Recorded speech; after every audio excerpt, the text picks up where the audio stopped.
بسم اللہ الرحمن الرحیم۔ السلام علیکم ناظرین۔ ابو العاص کون تھا؟ رسول اللہ صلی اللہ علیہ وآلہ وسلم کے ساتھ اس کا کیا رشتہ تھا؟ اس نے کب اور کیسے اسلام قبول کیا اور کب وفات پائی؟ جی ناظرین، آئیں آپ کو ایک سچی محبت کی لازوال داستان سناتے ہیں۔ ناظرین، ابو العاص نبوت سے پہلے ایک دن رسول اللہ صلی اللہ علیہ وآلہ وسلم کے پاس آیا اور کہا، میں اپنے لیے آپ کی بڑی بیٹی زینب کا ہاتھ مانگنے آیا ہوں۔ رسول اللہ صلی اللہ علیہ وآلہ وسلم نے فرمایا، میں ان کی اجازت کے بغیر کچھ نہیں کر سکتا۔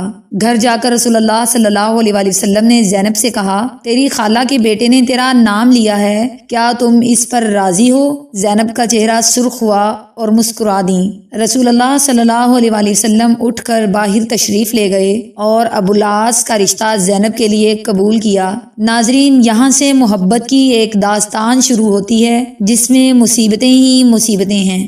ویڈیو میں آگے بڑھنے سے پہلے آپ سے گزارش ہے کہ ویڈیو کو مکمل دیکھیں اور چینل کو سبسکرائب کرنا بالکل بھی نہ بھولیں۔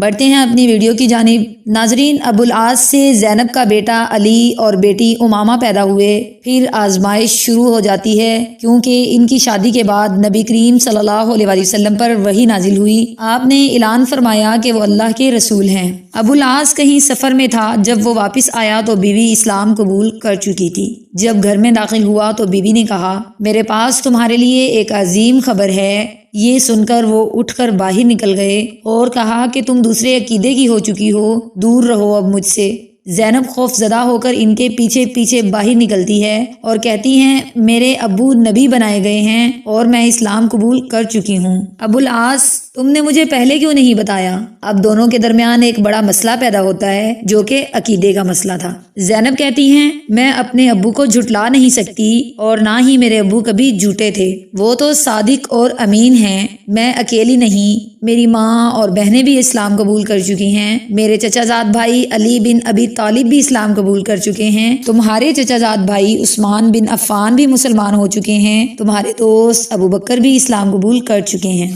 ابو العاص نے کہا، مگر میں نہیں چاہتا کہ لوگ یہ کہیں کہ اپنی قوم کو چھوڑ دیا، اپنے آباء و اجداد کو جھٹلایا۔ تیرے ابو کو ملامت نہیں کرتا ہوں، بس میں اپنے قوم سے دغا نہیں کروں گا۔ بہرحال ابو العاص نے اسلام قبول نہیں کیا، یہاں تک کہ ہجرت کا زمانہ آ گیا اور زینب رسول اللہ صلی اللہ علیہ وآلہ وسلم کے پاس آئی اور فرمایا، اے اللہ کے رسول، کیا آپ مجھے اپنے شوہر اور بچوں کے ساتھ رہنے کی اجازت دیں گے؟ رسول اللہ صلی اللہ علیہ وآلہ وسلم نے فرمایا، اپنے شوہر اور بچوں کے پاس ہی رہو۔ ناظرین، وقت گزرتا گیا اور دونوں اپنے بچوں کے ساتھ مکہ میں ہی رہے، یہاں تک کہ غزوہ بدر کا واقعہ پیش آیا اور ابو العاص قریش کی فوج کے ساتھ اپنے سسر کے خلاف لڑنے کے لیے روانہ ہوا۔ زینب خوفزدہ تھی کہ اس کا شوہر اس کے ابا کے خلاف جنگ لڑے گا، اس لیے روتی ہوئی کہتی تھی، اے اللہ، میں ایسے دن سے ڈرتی ہوں کہ میرے بچے یتیم ہو جائیں یا میں اپنے ابو کو کھو دوں۔ ابو العاص رسول اللہ صلی اللہ علیہ وآلہ وسلم کے خلاف بدر میں لڑے، جنگ ختم ہوئی تو داماد سسر کی قید میں تھا۔ خبر مکہ پہنچ گئی کہ ابو العاص جنگی قیدی بنائے گئے۔ زینب پوچھتی رہی کہ میرے والد کا کیا بنا؟ لوگوں نے بتایا کہ مسلمان تو جنگ جیت گئے، جس پر زینب نے سجدہ شکر ادا کیا۔ پھر پوچھا، میرے شوہر کو کیا ہوا؟ لوگوں نے کہا، اس کو اس کے سسر نے جنگی قیدی بنایا۔ زینب نے کہا، میں اپنے شوہر کا فدیہ یعنی دیت بھیجوں گی۔ شوہر کا فدیہ دینے کے لیے زینب کے پاس کوئی قیمتی چیز نہیں تھی، اس لیے اپنی والدہ ام المؤمنین حضرت خدیجہ کا ہار اپنے گلے سے اتار دیا اور ابو العاص کے بھائی کو دے کر اپنے والد کی خدمت میں روانہ کیا۔ رسول اللہ صلی اللہ علیہ وآلہ وسلم ایک ایک قیدی کا فدیہ وصول کر کے ان کو آزاد کر رہے تھے۔ اچانک اپنی زوجہ خدیجہ کے ہار پر نظر پڑی تو پوچھا، یہ کس کا فدیہ ہے؟ لوگوں نے کہا، یہ ابو العاص کا فدیہ ہے۔ یہ سن کر رسول اللہ صلی اللہ علیہ وآلہ وسلم رو پڑے اور فرمایا، یہ تو خدیجہ کا ہار ہے۔ پھر کھڑے ہو گئے اور فرمایا، اے لوگو، یہ شخص برا داماد نہیں، کیا میں اس کو رہا کر دوں؟ اگر تم اجازت دیتے ہو تو میں اس کا ہار بھی اس کو واپس کر دوں۔ لوگوں نے کہا، کیوں نہیں؟ اے اللہ کے رسول، آپ پر ہماری نسلیں قربان، آپ جو حکم دیں وہی ہوگا۔ رسول اللہ صلی اللہ علیہ وآلہ وسلم نے ہار ابو العاص کو تھما دیا اور فرمایا، زینب سے کہو کہ خدیجہ کے ہار کا خیال رکھے۔ پھر فرمایا اے ابو العاص کیا میں تم سے تنہائی میں کوئی بات کر سکتا ہوں؟ ان کو ایک طرف لے جا کر فرمایا اے ابو العاص اللہ نے مجھے کافر شوہر اور مسلمان بیوی کے درمیان جدائی کرنے کا حکم دیا ہے، اس لیے میری بیٹی کو میرے حوالے کر دو۔ ابو العاص نے کہا جی ہاں میں واپس جاتے ہی بھجوا دوں گا اسے۔ دوسری طرف زینب شوہر کے استقبال کے لیے گھر سے نکل کر مکہ کے داخلی راستے پر ان کی راہ دیکھ رہی تھیں۔ جب ابو العاص کی نظر اپنی بیوی پر پڑی فوراً کہا کہ میں جا رہا ہوں۔ زینب نے کہا کہ کہاں؟ ابو العاص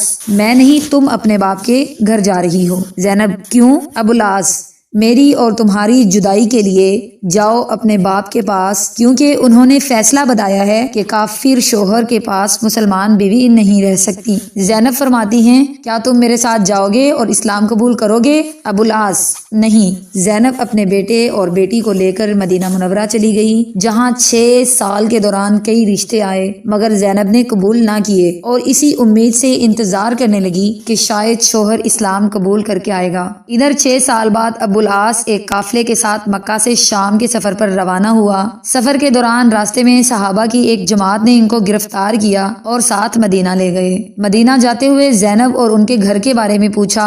فجر کی اذان کے وقت زینب کے دروازے پر پہنچا۔ زینب نے ان پر نظر پڑتے ہی پوچھا کیا اسلام قبول کر چکے ہو؟ ابو العاص نہیں۔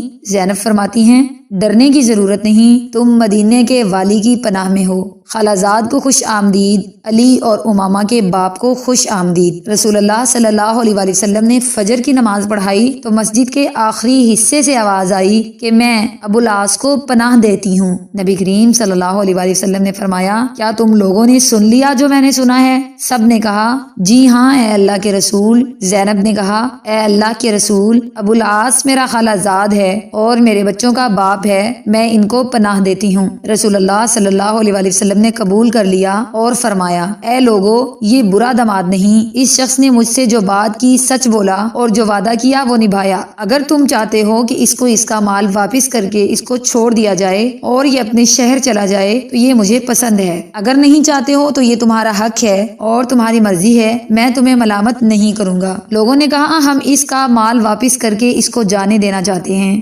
رسول اللہ صلی اللہ علیہ وآلہ وسلم نے فرمایا اے زینب تم نے جس کو پناہ دی ہم بھی اس کو پناہ دیتے ہیں۔ اس بات پر ابو العاص زینب کے ساتھ ان کے گھر چلے گئے اور رسول اللہ صلی اللہ علیہ وآلہ وسلم نے زینب سے فرمایا اے زینب ان کا اکرام کرو، یہ تیرا خالہ زاد اور بچوں کا باپ ہے، مگر یہ تمہارے قریب نہ آئے کیونکہ یہ تمہارے لیے حلال نہیں۔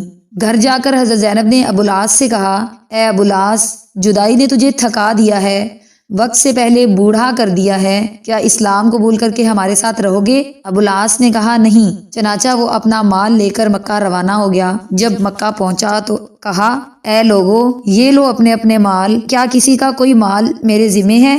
لوگوں نے کہا اللہ تمہیں بدلہ دے، تم نے بہترین وعدہ نبھایا۔ ابو العاص نے کہا میں گواہی دیتا ہوں کہ اللہ کے سوا کوئی معبود نہیں اور محمد صلی اللہ علیہ وآلہ وسلم اللہ کے رسول ہیں۔ اس کے بعد مدینہ روانہ ہوا اور جب مدینہ پہنچا تو پھر فجر کا وقت تھا۔ سیدھا نبی کے پاس گئے اور کہا کل آپ نے مجھے پناہ دی تھی اور آج میں یہ کہنے آیا ہوں کہ میں گواہی دیتا ہوں کہ اللہ کے سوا کوئی معبود نہیں اور آپ صلی اللہ علیہ وآلہ وسلم اللہ کے رسول ہیں۔ ابو العاص نے کہا اے اللہ کے رسول کیا زینب کے ساتھ رجوع کی اجازت دیتے ہیں؟ میں تھک چکا ہوں اب جدائی سہتے سہتے۔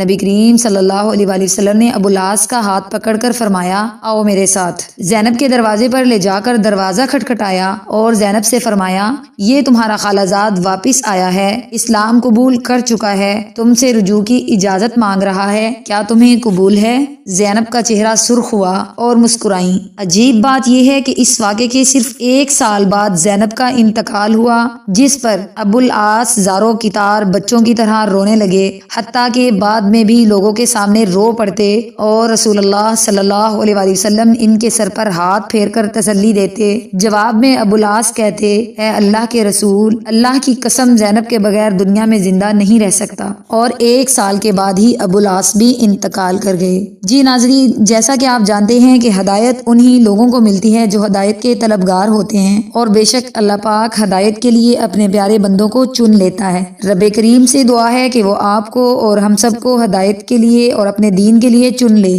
آمین ثم آمین۔